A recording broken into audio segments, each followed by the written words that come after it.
இந்த சிறிய குருவிகளை பாரு. அவங்களுக்கு பெரிய சக்தி கிடையாது. ஆனா ஒரு கனவு இருக்கு. ஒரு பாதுகாப்பான வீடு கட்ட வேண்டும் என்பதுதான். ஒரு சிறிய களிமண் துண்டுகளை வைத்து கட்ட முடிவு செய்து அதையே தினமும் எடுத்து கொண்டு வந்தார்கள். யாரும் கவனிக்காத நேரத்தில் அவங்க வாழ்க்கையை கட்டிக்கிட்டாங்க. ஆனால் நம்மளோ ஒரு வாய்ப்பும் இல்லை என்று நின்று விடுவோம். ஒரு தடையை பார்த்து நின்று விடுவோம்.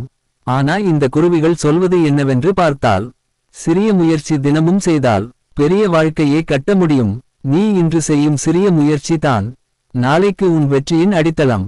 நினைச்சு பாரு, நீயும் கட்டிக்கொண்டு இருக்கிறாய் உன் கனவுகளின் கூடு. இப்படி ஒருவருக்கு நம்மால் முடிந்த ஆன்மீகம் கலந்த உத்வேகத்தை கொடுப்போம். நம்மால் இயன்றதை செய்வோம். பிகே குடலூர் மோட்டிவேஷன் என்ற நம்ம சேனலை சப்ஸ்கிரைப் செய்து ஒரு லைக் செய்து உங்க கருத்தை கமெண்ட் பாக்ஸில் பதிவு செய்து நண்பர்களுக்கு ஷேர் பண்ணுங்க. அடுத்த வீடியோ போடுவதற்கு எனக்கும் ஒரு உத்வேகத்தை தரும்.